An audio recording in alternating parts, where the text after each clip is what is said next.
साथियों नमस्कार। DMA India online YouTube channel में आपका हार्दिक स्वागत है। साथियों आज हम बहुत ही महत्वपूर्ण मुद्दे पर बातचीत करने जा रहे हैं। ये मुद्दा है त्योहारों के बारे में, खासतौर पर जो नौ बौद्ध हैं, जो अंबेडकरवादी बौद्ध हैं, जो बाबा साहब डॉक्टर भीमराव अंबेडकर के प्रभाव में आने के बाद बुद्धिस्ट हुए हैं। वे लोग जब भी कोई त्योहार आता है तो आपस में एक प्रकार से भिड़ जाते हैं और कोई पक्ष दूसरा पक्ष तर्क देता है, कोई दूसरा तर्क देता है और एक घमासान हो जाता है। तो आज हम इसी पर बातचीत करेंगे, एक डीप एनालिसिस करेंगे तथ्यों पर आधारित, और ये जानने की कोशिश करेंगे कि क्या सही है वास्तव में जो हिंदू त्योहार हैं या जिसे भारतीय त्योहार भी कहते हैं, क्या इन त्योहारों को मनाना सही है या गलत है, सच्चाई क्या है। आज हम इस बारे में डिटेल में बातचीत करेंगे। बस निवेदन है कि हमारे साथ अंतिम तक, इस वीडियो के आखिरी तक बने रहें। तो चलिए इस वीडियो को शुरू करते हैं। मानव एक सामाजिक प्राणी है और सामाजिक प्राणी होने के नाते त्योहार उत्सव उसकी जिंदगी का अहम हिस्सा है। ऐसे दलित जो कि हिंदू थे और बाबा साहब के प्रभाव में आने के बाद बुद्धिस्ट हो गए, वो हिंदू त्योहारों या कहें भारतीय त्योहारों को ना मनाने के मामले में ऊहापोह की स्थिति में रहते हैं। इसके कुछ कारण हैं। आइए समझने की कोशिश करते हैं कि ये क्या कारण है। इसके बाद हम जो इसका मुख्य मुद्दा है आज का, उस पर आएंगे। जब कोई व्यक्ति धर्मांतरण करता है तो वह अपने नए धर्म में होने वाले त्योहार और उत्सव को मनाना शुरू करता है, साथ में पुराने धर्म के उत्सव और त्योहार को मनाना बंद कर देता है। इसी प्रकार देवी देवता, आराध्य और पैगंबर भी बदल जाते हैं। हिंदू से ईसाई और मुसलमान धर्म में धर्मांतरण करने पर, चूंकि ईसाई और मुस्लिम धर्म दोनों गैर भारतीय हैं, इसलिए एक अलग तरह के त्योहार की श्रृंखला उन्हें मिलती है जो वह मनाते हैं।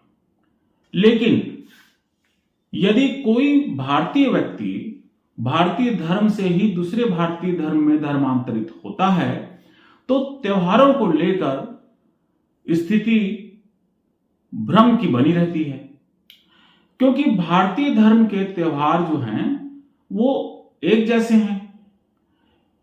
लेकिन अगर बौद्ध धर्म की बात करें तो बौद्ध धर्म में कुछ विशेष त्योहारों का जिक्र मिलता है जो बौद्ध कैलेंडर या कहें विक्रम संवत पर आधारित है, चंद्रमा के कैलेंडर पर आधारित है, ये कह सकते हैं।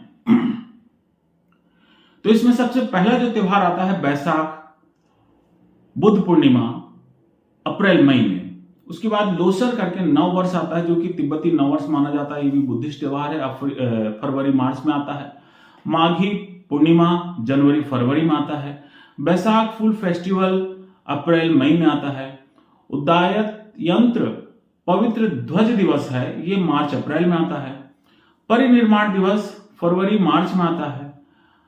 असाधारण पूर्णिमा जून जुलाई, और 8वां जो है सारीपुत्र मोगलान का दिवस नवंबर दिसंबर में आता है। तो ये 8 प्रकार के त्योहार हैं जो कि बुद्ध समुदाय में मनाए जाते हैं, बुद्धिस्ट लोग मनाते हैं। लेकिन इसकी तिथि अलग अलग समुदाय के हिसाब से, अलग अलग देश के हिसाब से भिन्न हो सकती है। ज्ञातव्य है कि 9 बौद्धों को सिर्फ बुद्ध पूर्णिमा त्योहार की जानकारी है। बाकी बुद्धिस्ट त्योहार से ये 9 बौद्ध जो है वो अनभिज्ञ हैं अभी तक।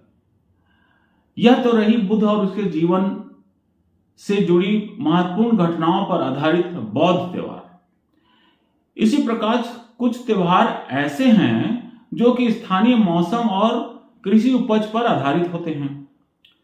इन त्योहारों का संबंध दरअसल किसी खास धर्म से नहीं होता है, लेकिन बाद में अलग अलग धर्म के लोगों ने अपनी अलग अलग पौराणिक कहानियों से इन त्योहारों को जोड़ दिया।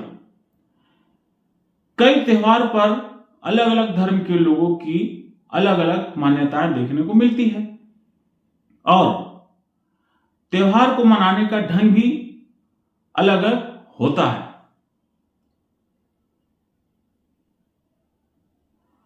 नौ बौद्ध जो हैं वो त्योहारों को लेकर के असमंजस में क्यों रहते हैं, आइए अब ये जानने की कोशिश करते हैं कि असमंजस का कारण क्या है। तो मैं बता दूं आपको कि अंबेडकरवादी बौद्धों का त्योहार को लेकर असमंजस का कारण यही है कि डॉक्टर अंबेडकर ने त्योहारों को लेकर के कोई स्पष्ट निर्देश नहीं दिया है। यहां तक कि उनके द्वारा दिलाई जाने वाली जो 22 प्रतिज्ञा है उसमें भी त्योहार का जिक्र नहीं मिलता है। डॉक्टर अंबेडकर द्वारा हिंदू धर्म को त्यागने का जो सबसे बड़ा कारण था वह था हिंदू धर्म में व्याप्त भेदभाव, ऊंच नीच, पिछड़ी जातियों का शोषण। बाबा साहब धर्मांतरण के दौरान इस बात को रेखांकित करते हैं कि वह हिंदू धर्म के देवी देवताओं को नहीं मानेंगे और ब्राह्मणों के द्वारा कोई भी पूजा पाठ नहीं करवाएंगे। यहां पर केवल एक त्योहार का जिक्र मिलता है, वो भी जो प्रतिज्ञा क्रमांक है 6 में, प्रतिज्ञा क्रमांक 6 में आप इसका जिक्र देख सकते हैं। इसमें लिखा हुआ है कि मैं पिंडदान नहीं करूंगा। अगर इस एक त्योहार को छोड़ दें तो बाकी किसी दूसरे त्योहारों का जिक्र नहीं मिलता है। इसके बावजूद भारत में ऐसे बहुत सारे त्योहार हैं जो मौसम और कृषि पर आधारित हैं। सीधा इसका किसी धर्म से लेना देना नहीं है, जिसमें ब्राह्मणों का कोई दखल भी नहीं है, ना ही वो किसी रस्म रिवाज में शामिल होते हैं।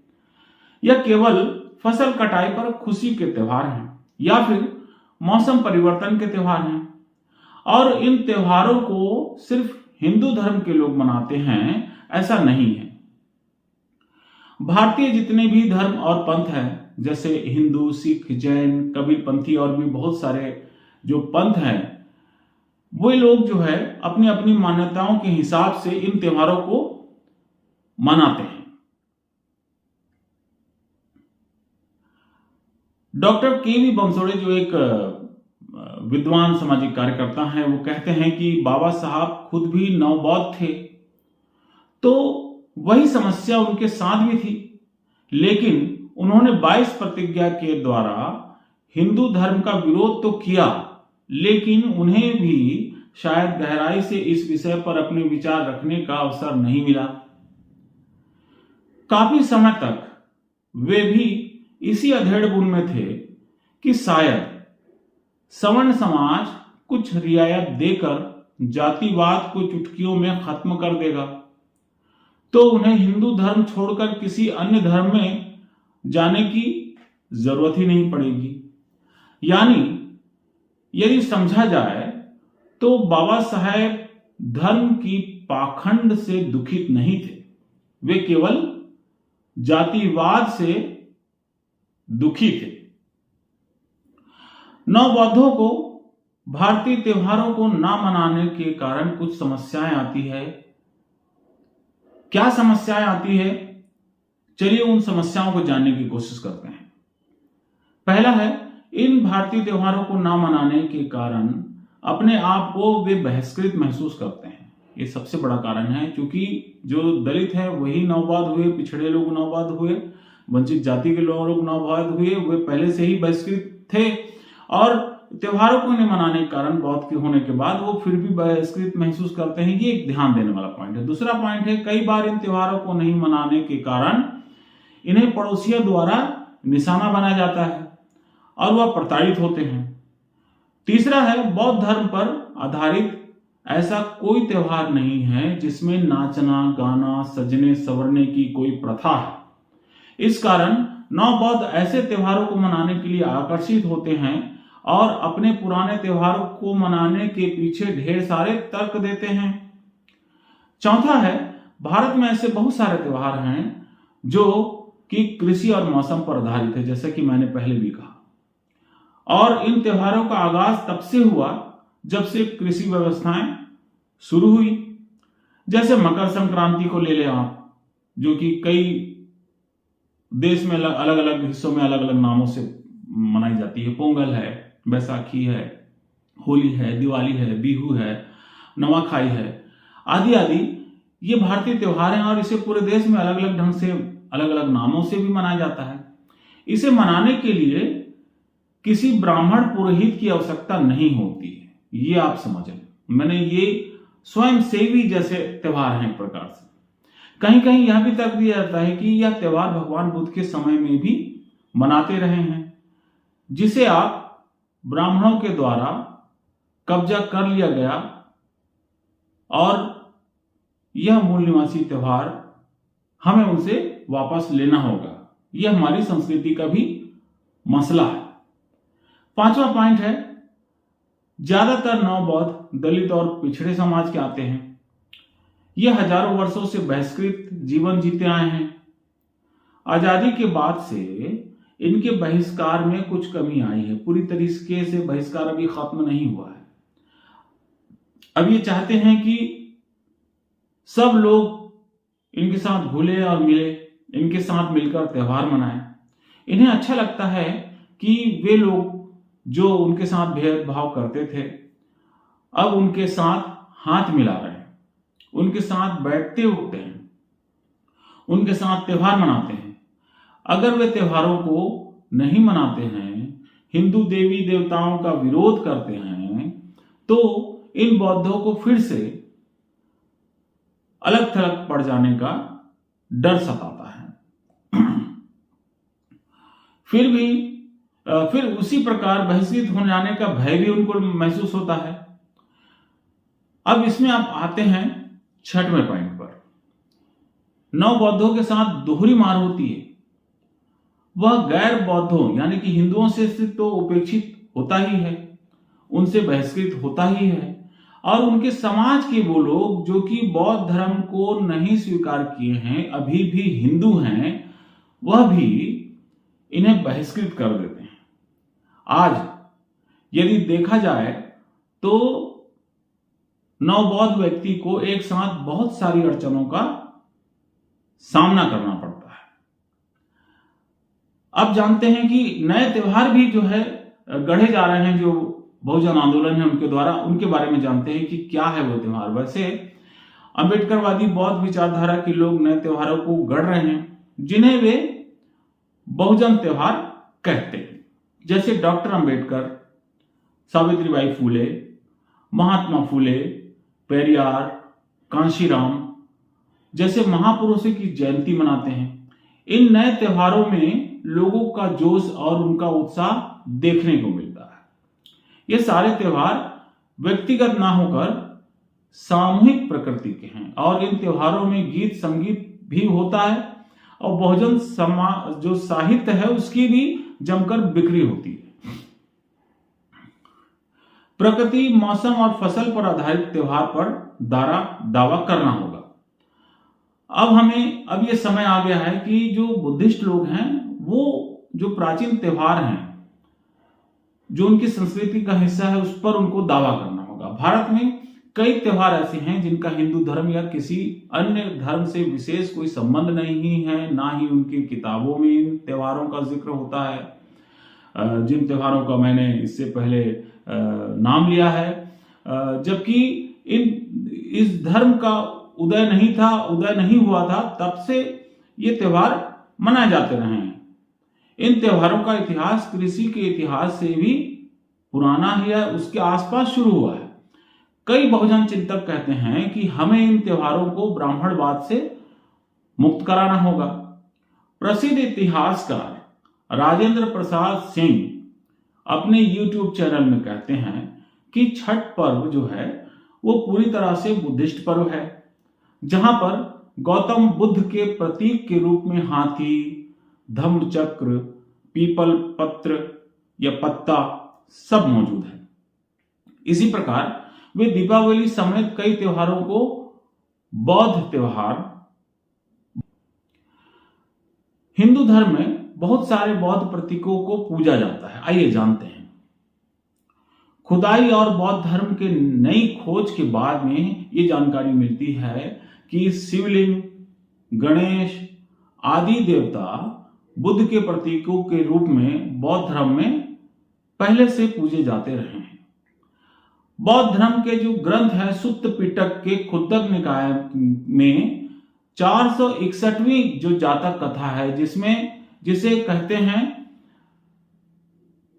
दशरथ जातक, इसके रूप में एक रामायण मिलता है पढ़ने के लिए, जहां पर राम को बोधिसत्व के रूप में दर्शाया गया है। इसी प्रकार हिंदू धर्म के कई देवी देवता बुद्ध धर्म से ही निकले हैं, ऐसा प्रतीत होता है। यानी आप बारीकी से बौद्ध धर्म का निरीक्षण करेंगे तो आप पाएंगे कि हिंदू धर्म बौद्ध धर्म की एक शाखा महायान का ही अपभ्रंश है। यदि आप हिंदू धर्म से ब्राह्मण वर्चस्व और उसके जो पाखंड है उसको हटा दें तो यह केवल बुद्ध धर्म की एक शाखा बनकर रह जाएगा, जिसका नाम महायान है। दलितों पिछड़ों का बुद्ध धर्म में जाना एक प्रकार से घर वापसी है और घर वापसी के साथ साथ अपनी प्राचीन कला संस्कृति को बनाए रखना भी एक चुनौती है। इसीलिए अपने पूर्वजों के त्योहार एवं उत्सव को भी बचाए रखना आवश्यक है, लेकिन यह कैसे पाखंडवाद तथा पूंजीवाद से मुक्त रह सकेगा, इसका ध्यान हमें रखना होगा। अब तक के लिए बहुत बहुत धन्यवाद। वीडियो को आपने ध्यान से देखा, इसके लिए हृदय से आभार। नमस्कार।